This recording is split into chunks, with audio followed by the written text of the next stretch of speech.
আজকে আমি বানাবো সম্পূর্ণ নিরামিষ সয়াবিনের মুইঠা।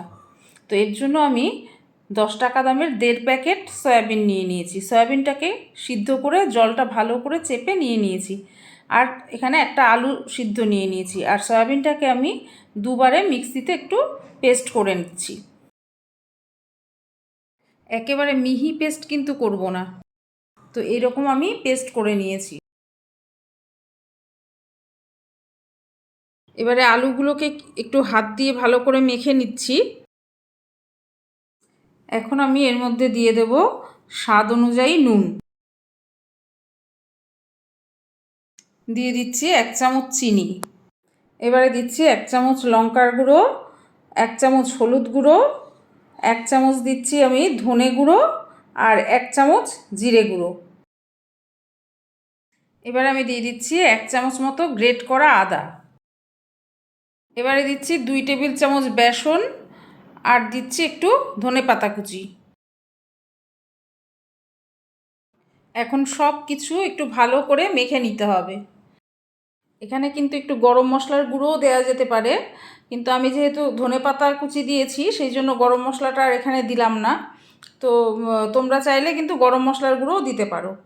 আর এখানে একটু লক্ষ্য রাখতে হবে যাতে আলুর পরিমাণটা সয়াবিনের থেকে কম হয়, না হলে আলুর টেস্টটাই বেশি আসবে। তো আমি যেরকম এখানে একটাই আলু নিয়েছি আর সয়াবিনের থেকে আলুর পরিমাণটা অনেকটা কম। হ্যাঁ, তো এইখানে এইভাবে সব কিছু মেখে নিলাম। এবার আমি হাত দিয়ে মুঠ করে করে মুইঠাগুলো বানিয়ে নিচ্ছি। নিরামিষ খাওয়ার দিনে যদি এই ধরনের মুইঠা থাকে তাহলে সবাই কিন্তু খুব খুশি হয়ে যায়। আর এই এই মুইঠাটা ভাত রুটি সব কিছুর সাথে খুব ভালো লাগবে, পরোটা সব কিছুর সাথে ভালো লাগে।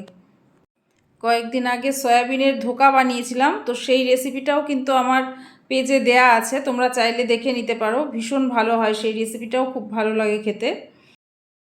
তো সবগুলো মুইঠা আমি এইভাবে বানিয়ে নিলাম। এবার এটাকে একটা সাইডে রেখে দিয়ে আমি একটা মিক্সির জার নিয়ে নিলাম। এর মধ্যে একটা বড় সাইজের টমেটো নিয়ে নিয়েছি, নিলাম একটা কাঁচা লঙ্কা আর 1 ইঞ্চি মতো আদা। একসাথে এগুলো পেস্ট করে নেব। এদিকে কড়াই বসিয়ে দিয়েছি, কড়াই গরম হয়ে গেছে, তো তেল দিয়ে দিয়েছি এর মধ্যে। এবার তেলটা গরম করে এর মধ্যে একে একে মুইঠাগুলো ছেড়ে দিচ্ছি।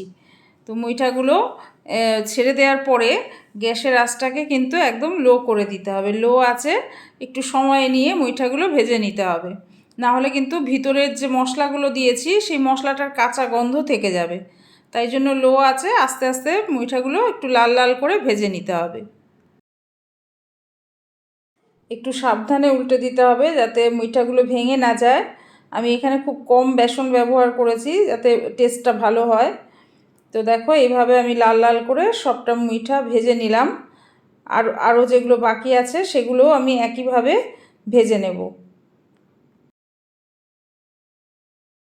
তো এই যে এখানে আমি বাদবাকি সবগুলো মুইঠা একই সাথে ছেড়ে দিচ্ছি, দিয়ে আমি ভেজে নিচ্ছি এগুলোকে লাল লাল করে। তো এই তো ভাজা হয়ে গেছে এখানে। এবারে এগুলোকেও সব এক এক করে নামিয়ে নেব। তো এবার দেখো সবগুলো মুইঠা এইভাবে লাল করে ভেজে নিয়েছি। এবার ওই কড়াইয়ের মধ্যে আমি আরও 1 চামচ তেল দিয়ে দিয়েছি। তেলটা গরম হয়ে গেলে ওখানে দিয়ে দিয়েছি গোটা গরম মশলা আর তেজপাতা ফোড়ন, আর দিয়ে দিয়েছি 1 চামচ গোটা জিরে আর সামান্য একটু হিং। ফোড়নটাকে একটু ভালো করে নাড়াচাড়া করে ভেজে নেব। যখন একটু ভালো গন্ধ বেরোবে তখন ওর মধ্যে দিয়ে দেব টমেটো, আদা আর কাঁচা লঙ্কার যে পেস্টটা তৈরি করেছিলাম সেই পেস্টটা। আর গোটা গরম মশলার মধ্যে আমি দারচিনি, এলাচ, লবঙ্গ এই 3টে জিনিসই ব্যবহার করেছি। তো এবার আমি দিয়ে দিচ্ছি হলুদ গুঁড়ো 1 চামচ, 1 চামচ লঙ্কার গুঁড়ো, 1 চামচ ধনে গুঁড়ো আর 1 চামচ জিরে গুঁড়ো।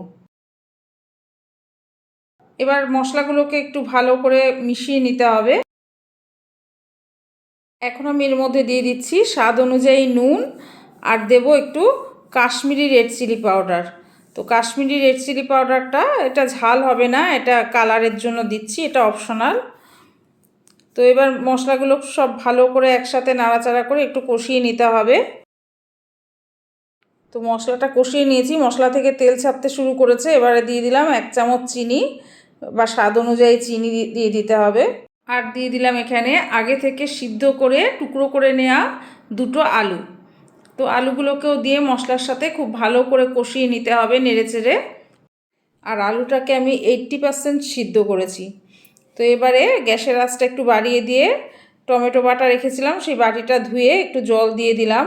জলটা দিয়ে আবার নেড়েচেড়ে ভালো করে একটু কষিয়ে নেব আর একটু ঢাকা দিয়ে কষাবো। এবারে 2 মিনিট মতো ঢাকা দিয়ে রেখেছিলাম গ্যাসটা কম করে। এবার ঢাকাটা খুলে গ্যাসের আঁচটা বাড়িয়ে দিলাম। তো বাড়িয়ে এবার আর একটু ভালো করে নাড়াচাড়া করে কষিয়ে নিয়ে দিয়ে দেব জল। জলটা দিয়ে একটু ফুটে ওঠা পর্যন্ত জলটা অপেক্ষা করব। তো বন্ধুরা, রেসিপিটা যদি ভালো লেগে থাকে তাহলে অবশ্যই একটা লাইক করে দিও।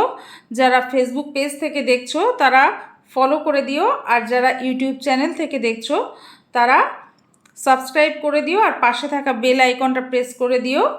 তো এখানে দেখে নিলাম জলটা দেওয়ার পরে আলু সিদ্ধ হয়েছে কিনা পুরোপুরিভাবে। তো আলুটা পুরোপুরিভাবে সিদ্ধ হয়ে গেলে তবেই কিন্তু এই মুইঠাগুলো দেবে। তার কারণ হচ্ছে মুইঠাগুলো দিয়ে বেশিক্ষণ ফোটাবার কোনো দরকার নেই। তো এবার মুইঠাগুলো আমি দিয়ে দিলাম। দিয়ে এবার এর মধ্যে দিয়ে দিচ্ছি একটু গরম মশলার গুঁড়ো আর দিয়ে দেবো 1 মুঠো ধনেপাতা কুচি। এবার সব কিছু আলতো হাতে ভালো করে একটুখানি মিশিয়ে নেব। মিশিয়ে গ্যাসটাকে বন্ধ করে দিয়ে 2 মিনিট ঢাকা দিয়ে স্ট্যান্ডিং টাইমে রেখে দিলেই কিন্তু রেডি হয়ে যাবে সয়াবিনের মুইঠা।